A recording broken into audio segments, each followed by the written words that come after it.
Boa noite, aqui é o pastor Alex. Hoje nós estudaremos a martiologia, uma matéria da teologia cristã que estuda acerca do pecado. A palavra amartiologia, ela vem do grego, a língua do Novo Testamento, aonde é uma junção de dois vocabulários, amartia e logos. Amartia significa erro, errar o alvo. Logos significa palavra.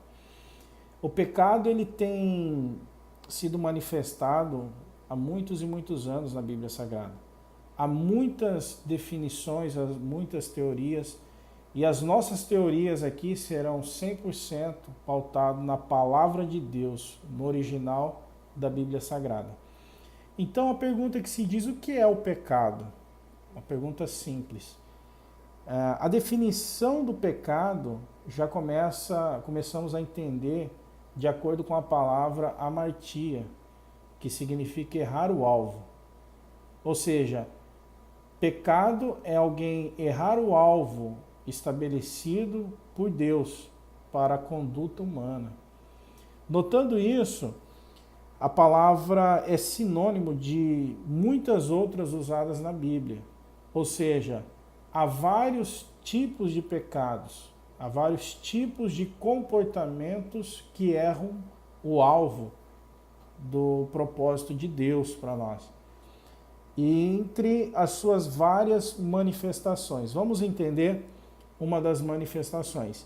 Nós temos uma palavra em hebraico por nome de atat, que ela é encontrada no Antigo Testamento. Ela aparece 522 vezes no Antigo Testamento. Lembrando que o Antigo Testamento ele é totalmente no hebraico, somente algumas partes em aramaico.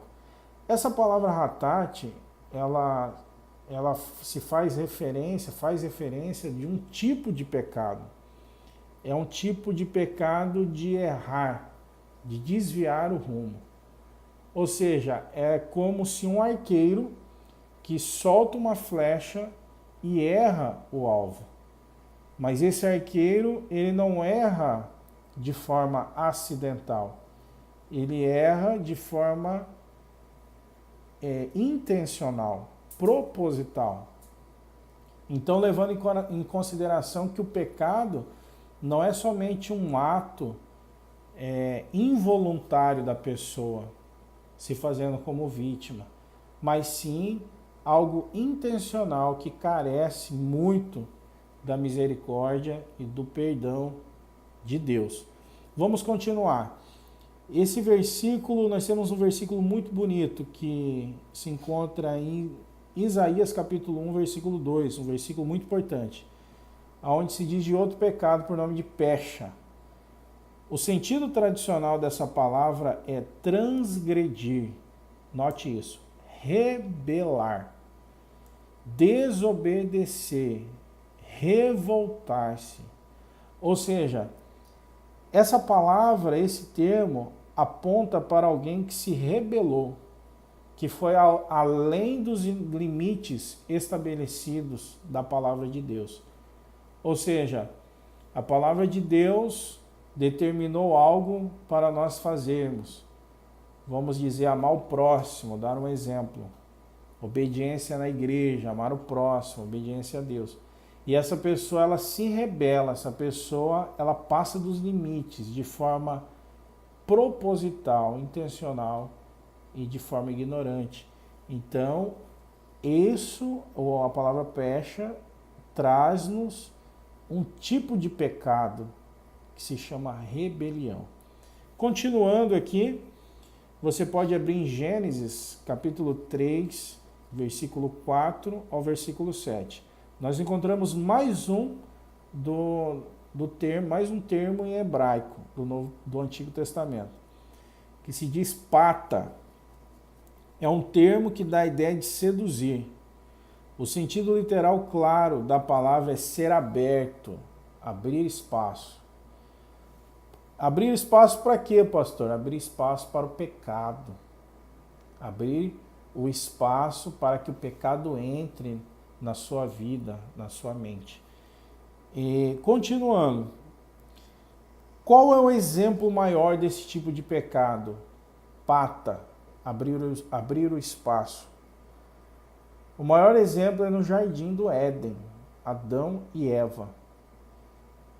Adão e Eva se deixaram seduzir pelo engano do pecado e pelo pai do pecado, que colocamos assim, que é Satanás, personificado ali na serpente. Ali eles abrem espaço para que o pecado entrasse na vida deles. Ou seja, tudo começou com uma conversa, tudo começou como uma atenção que eles deram àquela serpente, as palavras persuasivas, a tentação, as palavras de impureza, as colocações de impureza que a serpente colocou, e eles ficaram ali ouvindo, eles abriram um espaço, eles deram uma oportunidade para o pecado entrar. Então é um pecado muito importante, é um pecado que você tem que estar muito atento, de não abrir o espaço, não dar essa brecha, dizemos assim como uma casa que possui um portão, uma casa, ela é fechada, o ladrão não entra. Mas se há uma abertura, se há uma brecha, se há uma porta aberta, com certeza o inimigo pode entrar nessa casa e a casa somos nós. Vamos continuar com mais um. Agora vamos para o Novo Testamento, que é escrito no grego, na língua grega.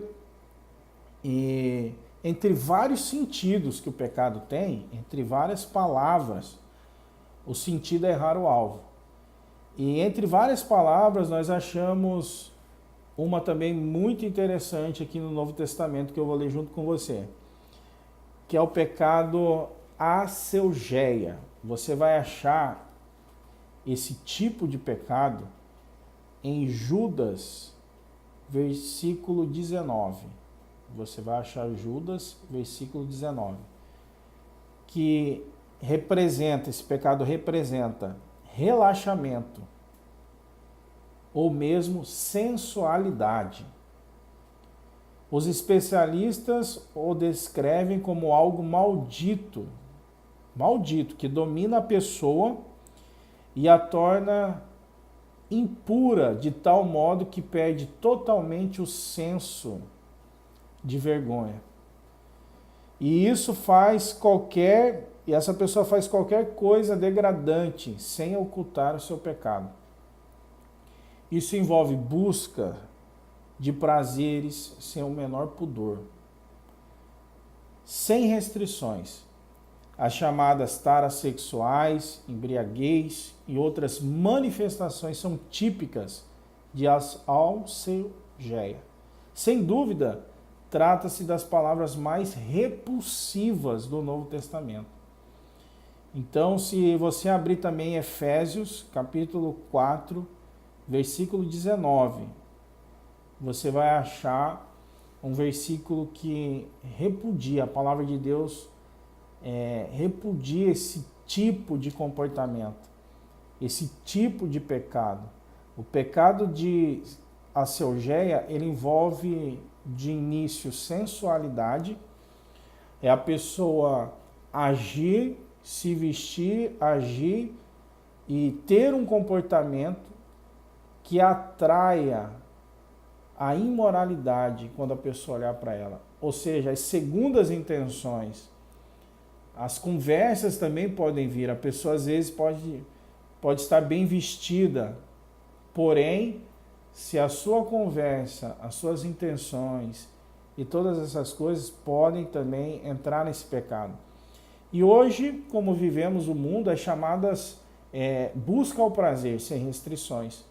Tudo pode fazer, o que vale é o prazer, o que vale é ter prazer.